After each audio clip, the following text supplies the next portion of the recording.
Good morning बच्चों।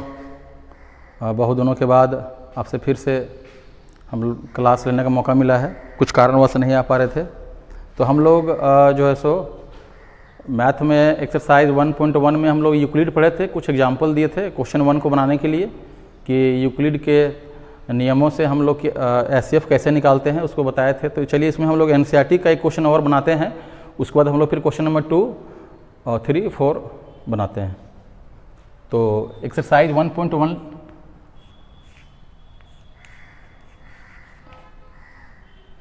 तो आप देखिएगा क्वेश्चन नंबर 1 में आप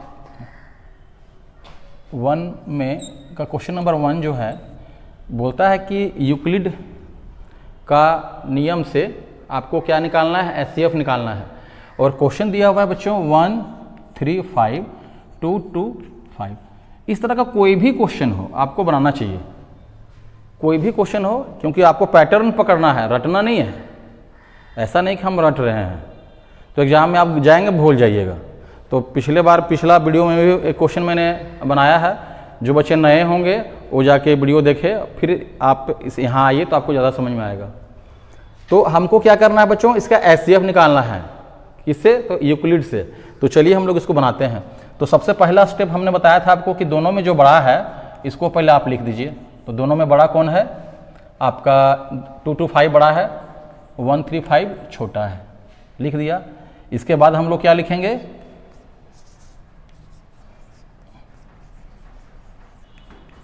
यूक्लिड विभाजन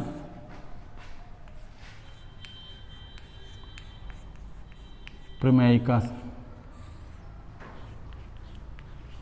से, इसी को आप इंग्लिश में लिख सकते हैं बाय यूक्लिड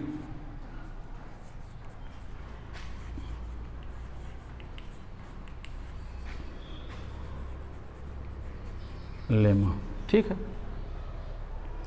आप इसको उतारिएगा भी।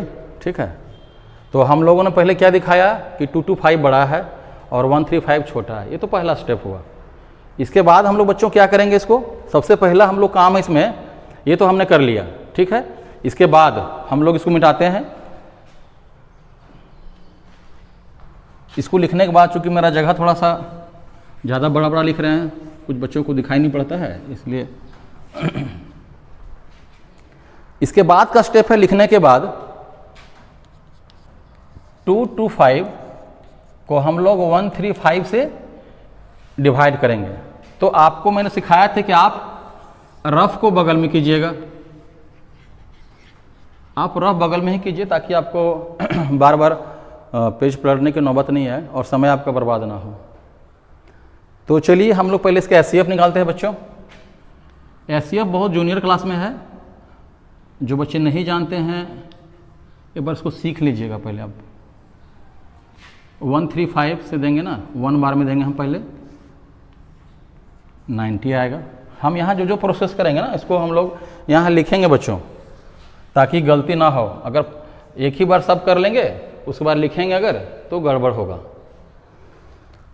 तो हम लोगों ने क्या किया, 135 से डिवाइड किया। कितने बार में किया? 1 बार में। रिमाइंडर मेरा क्या आया बच्चों?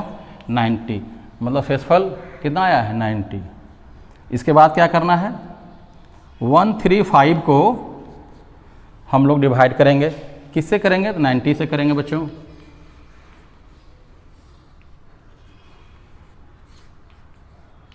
ये मेरा आ गया। एक स्टेप करना है, लिखना है, एक स्टेप करना है, लिखना है। आप गलती से बचेंगे इससे। कितना से दिए हम लोग बच्चों? 90 से दिए। कितना बार में दिए? एक बार में दे दिए। शेषफल मेरा कितना आया है? 45। रिमाइंडर मेरा 45 आ गया बच्चों। चलिए फिर से, अब 45 को क्या करेंगे बच्चों? 45 से फिर देंगे 90 को, तो ये 2 बार में पूरा कैंसिल हो जाता है।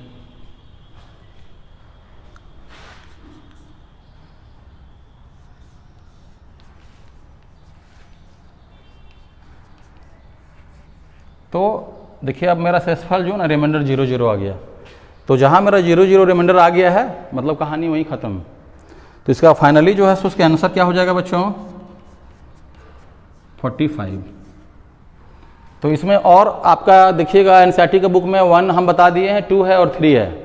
तो 2 और 3 बहुत आसान है, आप कोशिश कीजिएगा, और नहीं सकिएगा तो फिर कमेंट कीजिएगा, हम बता देंगे। आपको कोशिश करना चाहिए। इसमें मेन चीज़ क्या है ना कि आपको एचसीएफ आना चाहिए। तो जो बच्चे नहीं बनाने सकेंगे ना, इसका मतलब क्या है कि वो एचसीएफ नहीं जान रहे हैं। तो आप एचसीएफ पहले सीखिए, बहुत जूनियर क्लास का है, और क्लास 10 में एचसीएफ सिखाना ठीक बात नहीं है, लेकिन आप कोशिश कीजिए, सीखिए। सभी बच्चे पढ़े हैं, ठीक है। तो हम लोग इसको आप देख लीजिए बढ़िया से, उसके बाद हम लोग इसको मिटाते हैं, फिर क्वेश्चन नंबर 2 में आएंगे।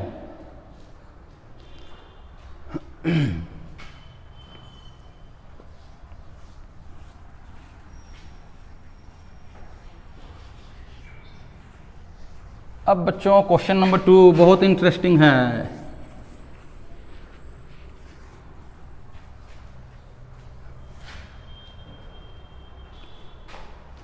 जिनके पास बुक नहीं होगा वो बुक रख लें अपने पास, क्योंकि मैं क्वेश्चन नहीं लिखूंगा, आपको क्वेश्चन समझा देंगे पूरा कि क्वेश्चन क्या दिया हुआ है।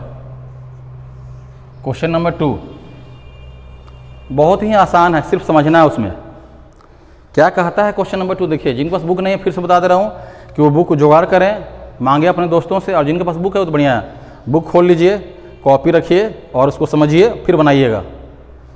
क्वेश्चन नंबर 2 कहता क्या है कि सिद्ध करें कि, बढ़िया समझिएगा, सिद्ध करें कि कोई भी धनात्मक विषम पूर्णांक, कोई भी धनात्मक विषम पूर्णांक 6q + 1, 6q + 3 या 6q + 5 के रूप का होता है, जहाँ पर q क्या है, कोई पूर्णांक है।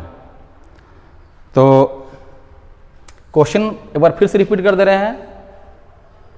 कहता है बच्चों कि सिद्ध करें कि, तो यहाँ सिद्ध करना है हमको यूक्लिड के तरीके से। सिद्ध करें कि कोई भी धनात्मक विषम पूर्णांक, धनात्मक कुछ कुछ यहाँ पर टेक्निकल वर्ड है, मैं आपको उसको बताऊंगा, फिर हम क्वेश्चन बनाएंगे, ठीक है। क्या कहता है कि कोई भी धनात्मक विषम पूर्णांक, तो धनात्मक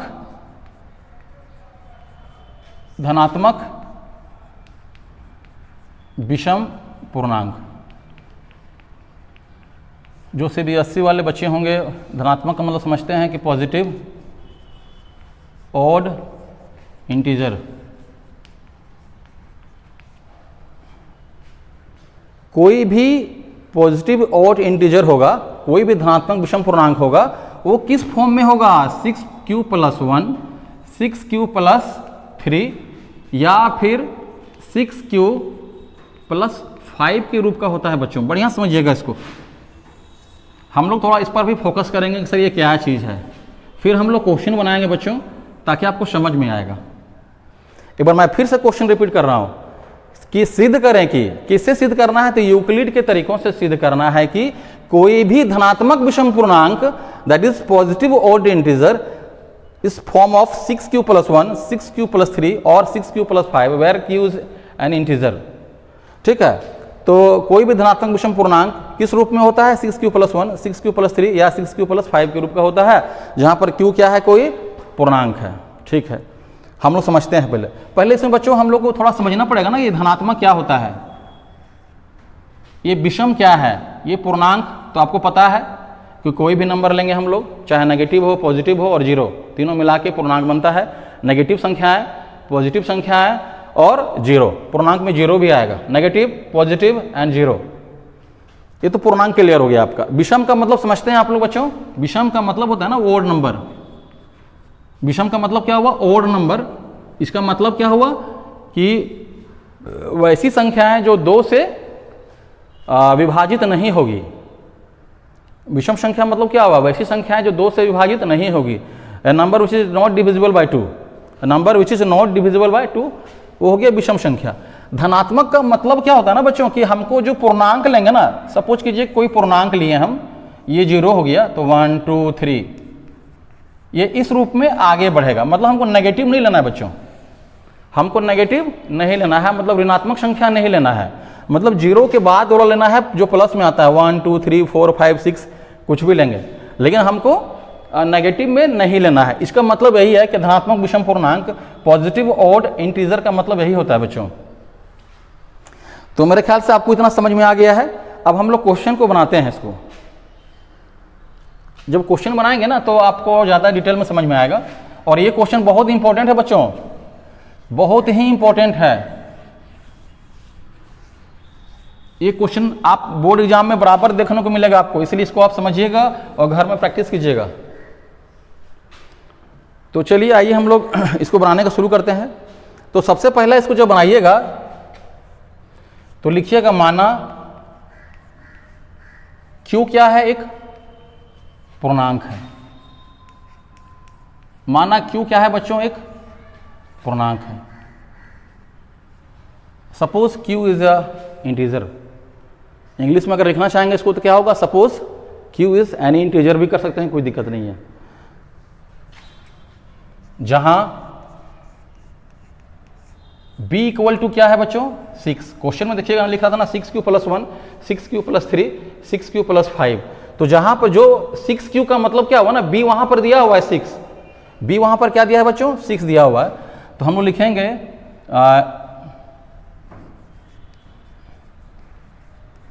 यूक्लिड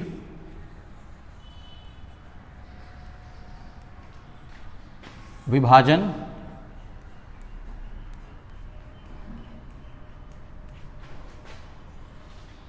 प्रमेयिका से।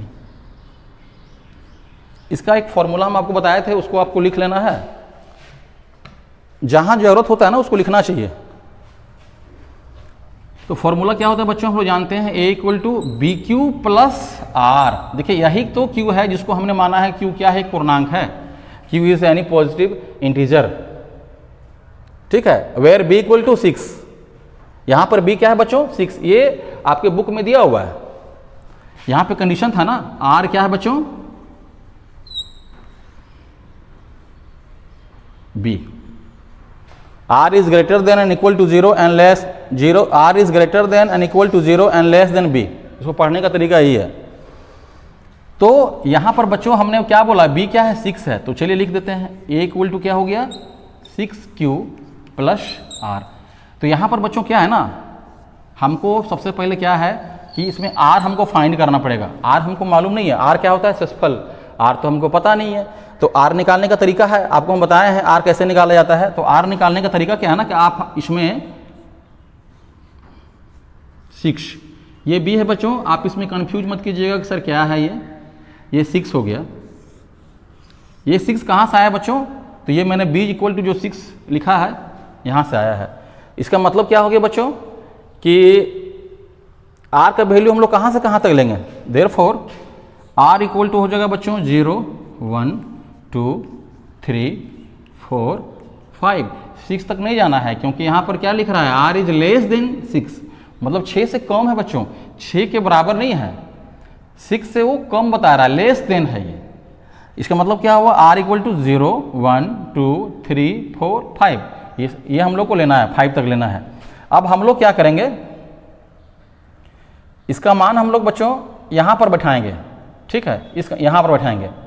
तो आप लोग इसको जो है सो ये जो समीकरण है ना, आप इसको इक्वेशन 1 मान सकते हैं। मैं आपको यहाँ समझा रहा हूँ, इक्वेशन 1 मान सकते हैं आप इसको। यहाँ से यहाँ तक जो है, ताकि आप कंफ्यूज ना करें। 6q + R को हम लोग क्या कर लेंगे, इक्वेशन 1 मान लिए। अब हम लोग क्या करेंगे कि R का मान समीकरण 1 में बैठाते चलेंगे और मान मेरा निकलते चलेगा, ठीक है बच्चों। तो आप इसको उतार लीजिए, ठीक है, क्लियर है। इसको मिटाते हैं।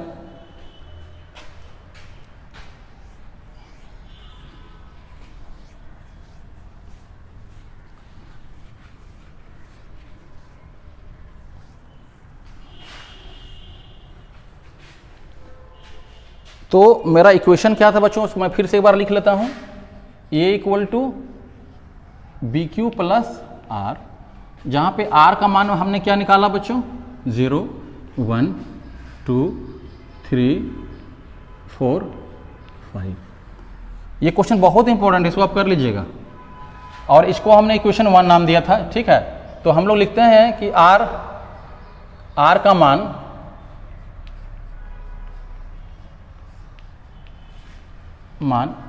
समीकरण 1 में रखने पर हम लोग बारी बारी से रखेंगे। Putting the value of R in equation 1, putting the value of R in equation 1। तो आइए हम लोग पुट करते हैं। फर्स्ट में लेते हैं बच्चों r equal to 0, then a equal to क्या होगा 6q, यहाँ पर हम लोग 6 बैठा चुके थे बच्चों, इसलिए यहाँ पर 6 होगा, तो 6q प्लस 0, इसका मतलब क्या हुआ 6q। अब बच्चों यहाँ पर आप थोड़ा समझिएगा, ये 6 क्या है, ये 2 से डिवाइड हो रहा है, इसका मतलब ये हो गया ना बच्चों कि ये क्या है मेरा सम संख्या है, मतलब ये क्या आएगा बच्चों मेरा धनात्मक सम पूर्णांक हो गया ये। अब हम लोग क्या रखेंगे बच्चों r इक्वल टू 1, आप यहां पर लिख सकते हैं लेने पर, r इक्वल टू 1 लेने पर, तो a इक्वल टू क्या होगा बच्चों 6q प्लस 1।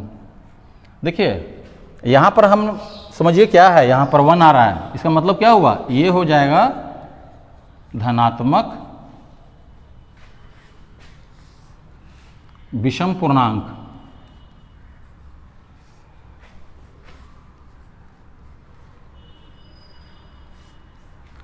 मतलब ये यहां पर क्या लिखना चाहेंगे अगर, तो positive even integer, positive odd integer, ठीक है बच्चों।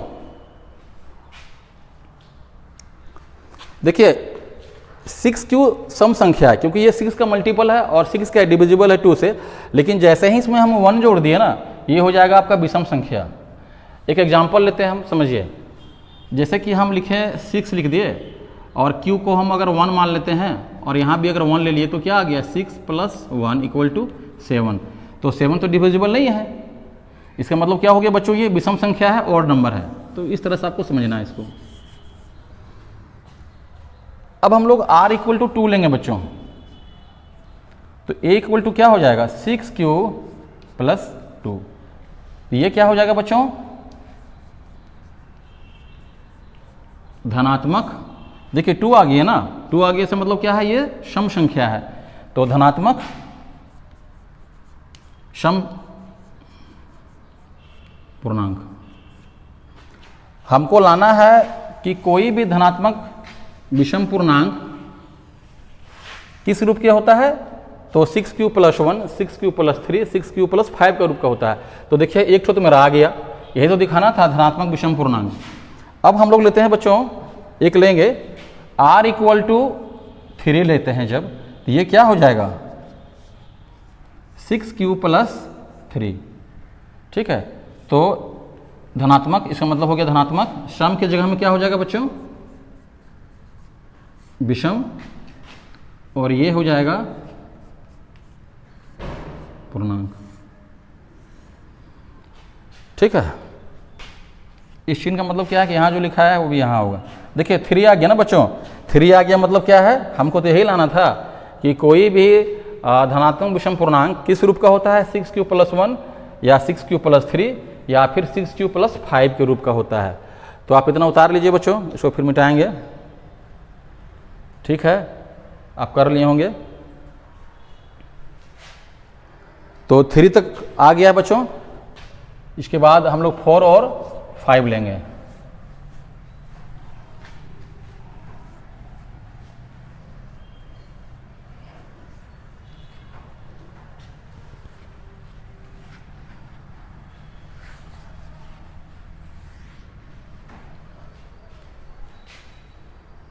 ठीक है, तो हम लोगों ने 3 तक लिया। अब लेंगे r इक्वल टू 4, तो ये क्या हो जाएगा बच्चों 6q प्लस 4, तो ये 4 क्या हो गया बच्चों धनात्मक मतलब पॉजिटिव, 4 क्या है सम संख्या है ना, सम मतलब इवेन पूर्णांक। इसी प्रकार हम लोग यहाँ पे r इक्वल टू 5 रख देंगे बच्चों, तो a इक्वल टू क्या होगा 6q प्लस 5, इसका मतलब क्या हुआ धनात्मक। यहाँ 5 क्या है बच्चों ओड नंबर है, धनात्मक विषम पूर्णांक।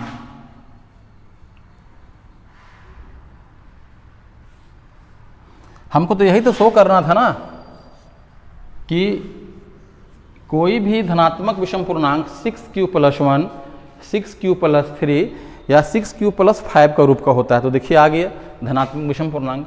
इतना करने के बाद बच्चों यहाँ पर आप लिख दीजिएगा अतः, जो क्वेश्चन में लिखा हुआ है, अतः कोई भी धनात्मक विषम पूर्णांक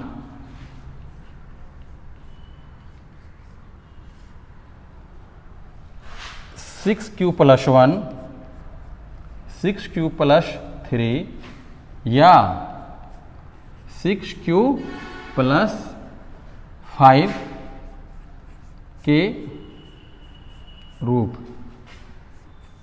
का होता है। जहाँ पर क्या है बच्चों, q कोई क्या है, पूर्णांक है। यही तो दिखाना था हमको। अगर आप इतना बना देते हैं तो आपको एग्जाम में फुल मार्क्स मिलेगा। सर कहीं से भी इसमें नंबर आपको नहीं काट सकते हैं, काटने का मौका हमने सर को कहीं भी नहीं दिया है। ठीक है बच्चों, हमको उम्मीद है कि आपको पूरा समझ में आया होगा।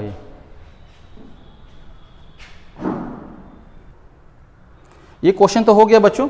कुछ बच्चे फ़ोन कर रहे थे कि सर अभी सर स्कूल नहीं जा पा रहे हैं, तो घर में पढ़ तो रहे हैं सर, लेकिन कुछ दिमाग में जो ना मतलब याद नहीं हो पा रहा है।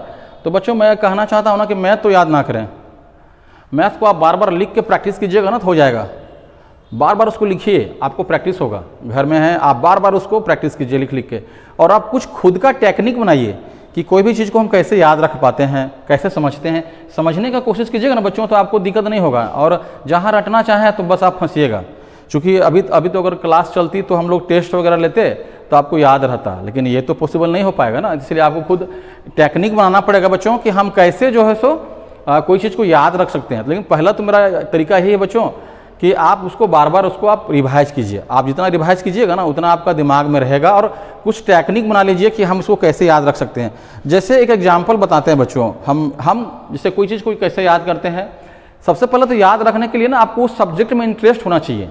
अगर आपको इंटरेस्ट है पहला तो आपको याद रहेगा। दूसरा क्या है कि आप कुछ टेक्निक बना लीजिए। टेक्निक बनाने से क्या है कि आपको वो दिमाग में क्लिक करेगा। जैसे मैं आपको एग्जाम्पल बताता हूँ, कुछ हिस्ट्री सब्जेक्ट बताता हूँ। हिस्ट्री बहुत टफेस्ट है और हिस्ट्री में याद रखना बहुत मुश्किल होता है बच्चों। लेकिन अगर आपको इंटरेस्ट है, मैं मैथ पढ़ाता हूँ, लेकिन अगर हिस्ट्री में हम बहुत अच्छा लगता है पढ़ाने में, खुद मैं पढ़ता हूँ घर में हिस्ट्री। तो अगर आपको इंटरेस्ट है, जैसे हमको इंटरेस्ट है हिस्ट्री पढ़ने में, तो कोई चीज़ पढ़ते हैं तो याद हो जाता है। अगर आपको इंटरेस्ट नहीं है तो नहीं याद होगा। जैसे मैं आपको एक टॉपिक बताता हूँ, थोड़ा सा ज़्यादा समय नहीं लेंगे आपका। जैसे कि आप पढ़े होंगे कि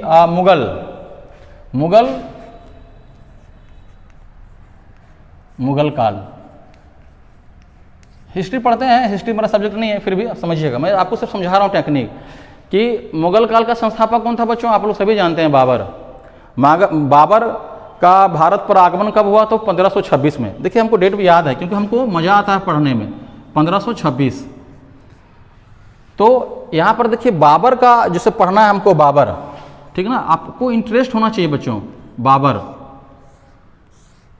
तो बाबर के विषय में हम लोग ज़्यादा डिटेल नहीं जाएंगे बच्चों, बस मैं एक टेक्निक बता रहा हूँ आपको कैसे कर सकते हैं। जैसे मैं आपको बताता हूँ कि भारत में बाबर के द्वारा लड़ी गई 4 महत्वपूर्ण लड़ाइयाँ कौन सी हैं। तो आपको पूछेंगे तो बोलेंगे सर हम तो पढ़े नहीं, या पढ़े हैं सर क्लास 7-8 में भूल गए। लेकिन देखिए अगर आपको पढ़ने में इंटरेस्ट है तो आप इसको याद रख सकते हैं कि बाबर के द्वारा लड़ी गई 4 महत्वपूर्ण लड़ाइयाँ हैं। मैंने इसको देखिए एक टेक्निक से याद किया है, प, ख, च और घ। प से क्या हो गया बच्चों, पानीपत का युद्ध, बहुत फेमस है, हर एक हिंदुस्तानी को जानना चाहिए, पानीपत। ख से क्या होता है बच्चों, खानवा का युद्ध, हर एक हिंदुस्तानी को जानना चाहिए, पानीपत का युद्ध। च से क्या होता है बच्चों, चंदेरी का युद्ध। ये मैंने रटा नहीं है बच्चों, मैंने इसको टेक्निक से याद किया है, चंदेरी। और घ से क्या हुआ बच्चों, घाघरा का युद्ध। प से पानीपत, ख से खानवा, च से चंदेरी, घ से घाघरा। प ख च घ मैंने याद किया है। अब देखिए मैंने इसको 1526 ये लड़ाई लड़ी गई, 1527 में लड़ी गई, 1528 में लड़ी गई बच्चों, और 1529 में लड़ी गई। मैंने इसको रटा नहीं है बच्चों, इसको मैंने समझा है, तभी मैं आपको बता पा रहा हूँ आज। प से क्या हुआ, पानीपत, प ख च ख, मैंने, मेरा एक टेक्निक है ये पढ़ने का, मैंने पढ़ा, याद हो गया। पानीपत 1526 में हुआ है बच्चों, आप लोग सभी जानते होंगे। और किसके द्वारा लड़ा गया, तो बाबर के द्वारा और इब्राहिम लोदी के द्वारा, बाबर और इब्राहिम लोदी। खानवा का युद्ध किसमें हुआ बच्चों, 1527 में हुआ था, याद रखिएगा। और किसके बीच में हुआ था, तो बाबर और राणा सांगा के बीच में हुआ था बच्चों। राणा सांगा आप लोग जानते हैं कि नहीं, जो राजा भोज के पिता थे और मीरा के ससुर थे, जो हमेशा मीरा को जो है सो मारने की फिराक में रहते थे। चलिए हम लोग इसमें ज़्यादा बात नहीं करते हैं। च से, मैं तो बस आपको टेक्निक सिखा रहा हूँ। च से चंदेरी, चंदेरी का युद्ध बच्चों 1528 में हुआ था। किसके बीच हुआ था, बाबर और मेदिनी राय के बीच में हुआ था बच्चों, मेदिनी राय।